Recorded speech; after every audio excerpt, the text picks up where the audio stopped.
eles tinham que fazer e não incomodavam ninguém. Mas tentar sentar naquela firma para você ver o que acontecia. Ninguém se arriscava nem chegar no portão daquela empresa. Eles passeavam dentro da empresa, dava para você ver eles lá soltos, sem corrente nenhuma, sem nada prender eles. Isso eu chamo de liberdade. Deus deu uma liberdade para você. Deus deu uma liberdade, não é para você andar prisioneiro.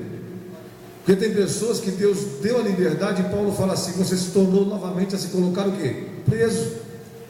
Você já recebeu a liberdade, usa a liberdade que Deus te deu. É ruim no mundo animal. Eu moro num condomínio e eu assisto muito isso pela janela. Escuto um latido, eu vou ver o que é. É que está passando alguém com um animalzinho, um cachorro, numa corrente, numa coleira. E do outro lado vem alguém com outra corrente na coleira. E aqueles dois animaizinhos querem se conversar. Você quer bater um papo, quer um cheirar o outro. Só que aí o dono dele está com a coleira na mão. E aquele animal não tem liberdade. Aí ele começa a forçar o pescoço, querer ir para aquele lugar, e o outro também. Ele começa a latir. E forçar, e o dono está puxando ele. Deus não faz isso com você. Deus te deu uma coisa chamada liberdade. O cachorro vira-lata, que vive no meio da rua, ele é a coisa mais feliz do mundo.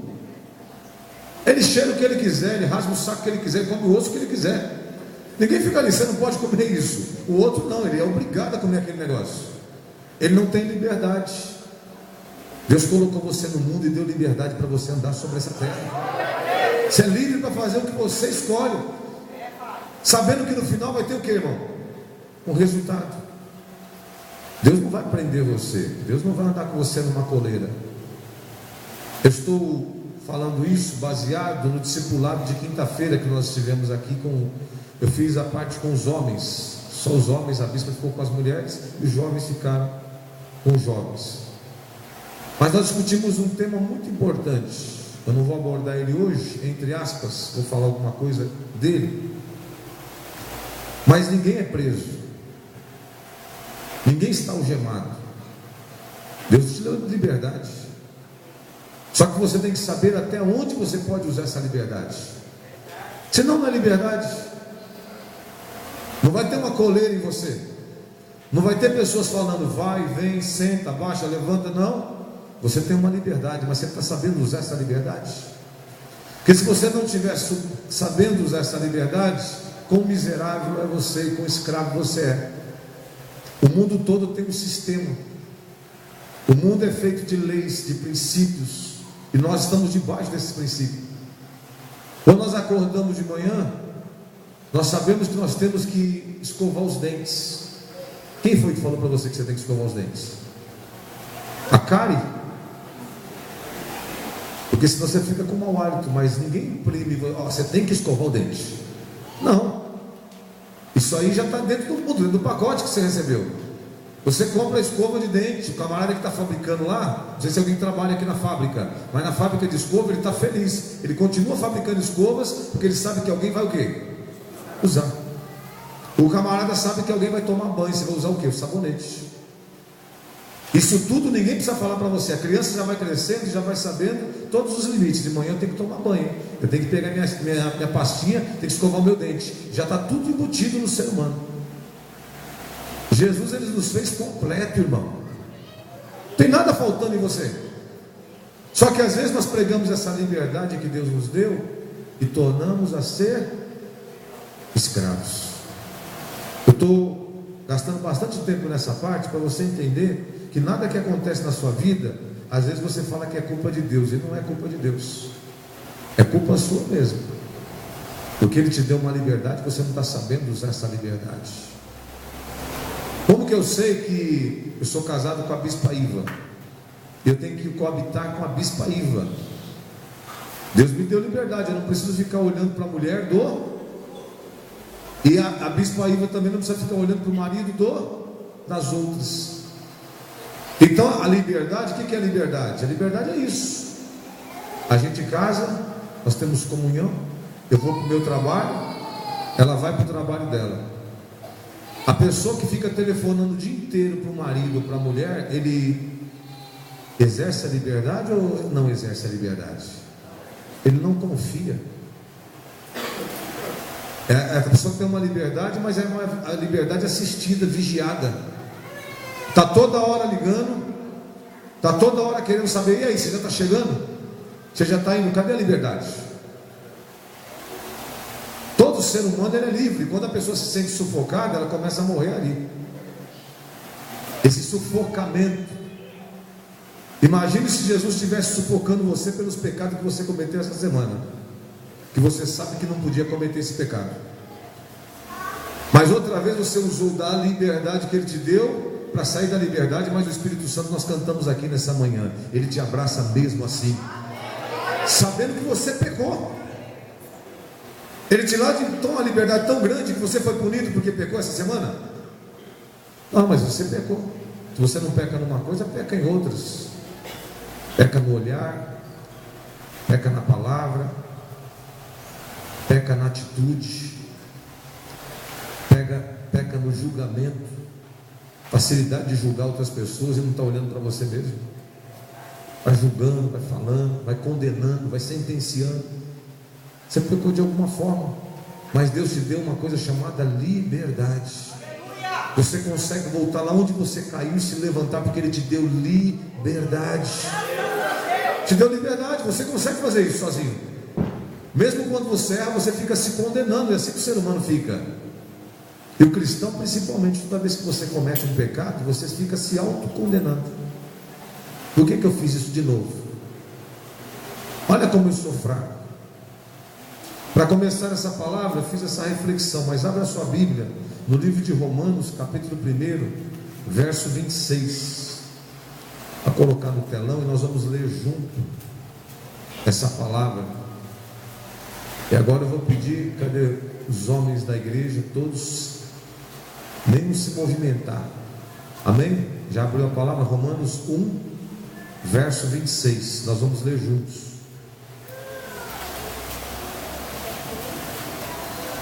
Quem veio no culto aqui na quarta-feira? Você ouviu o que eu falei quando for ler a palavra? Eu não quero estragar a gravação para falar de novo aqui. Toda vez que alguém falar a palavra, não precisa pedir. É em reverência à palavra. Só se o pregador falar assim, não precisa, aí é outra história. Romanos 1, verso 26. Pode ler.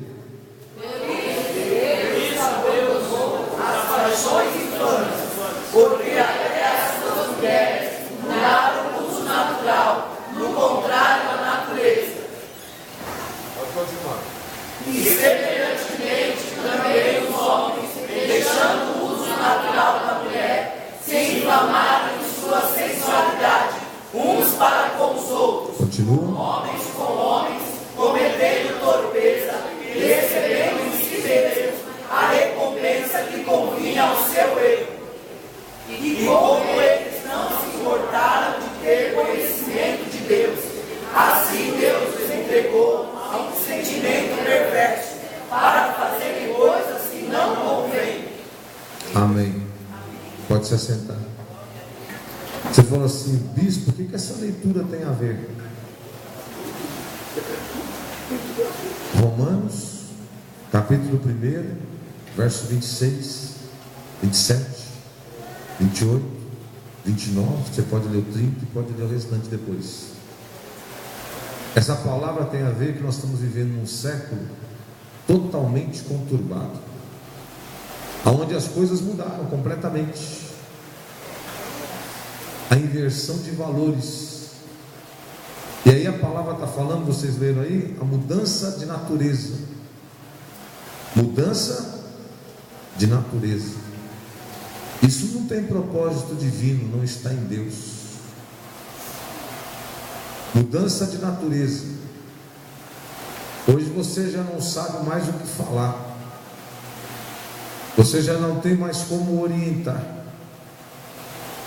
Você que está aqui hoje, que é pai, já deve começar a se preocupar. Como vai ser seus netos? Porque estão implantando hoje modalidades novas, coisas diferenciadas. E a igreja, ela está nem aí. E é nisso que está errado. Quando Romanos, Paulo escreve, capítulo 1, verso 26. As mulheres hoje, elas querem ficar com mulher. Os homens hoje querem ficar com homem. É isso que ele está falando, a mudança de natureza. E é normal. É uma coisa normal. Aí eu pergunto para você que está sentado aqui, onde foi que nós nos perdemos?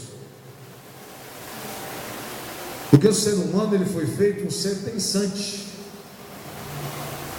E ele precisa buscar a razão das coisas. Nós não estamos aqui porque só sentar aqui e ver um pastor pregar e pular na glória. Não, hoje não vai ser Pentecostes.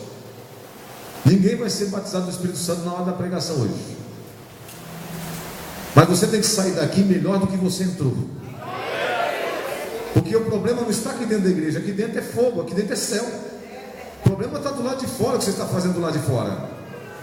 A forma que você está se comportando, porque Deus, Ele nos deu uma liberdade. Como que você está usando essa liberdade que Deus te deu? A mudança então de natureza sai do propósito divino. Por que sai do propósito divino? Talvez hoje as irmãs vão ficar um pouco chateadas, porque a pregação vai para um lado mais masculino. Mas eu vou estar dentro da Bíblia. Sabe por que está tudo bagunçado? Porque os homens perderam o poder do sacerdócio dentro da casa. Não tem mais referência. Nós não temos mais sacerdotes. Os sacerdotes sumiram. Os sacerdotes desapareceram. As 3 maiores religiões que existem no planeta são grandes, monoteístas. Não vou falar das outras, que acreditam em um só Deus, que também, tirando da romana, não adoram imagem de escultura. Essas 3 maiores religiões monoteístas, islamismo, que tem o Alcorão como palavra, judaísmo, que tem a Torá, e o cristianismo. O cristianismo tem os cristãos e tem os romanos. Os romanos, eles adoram a imagem.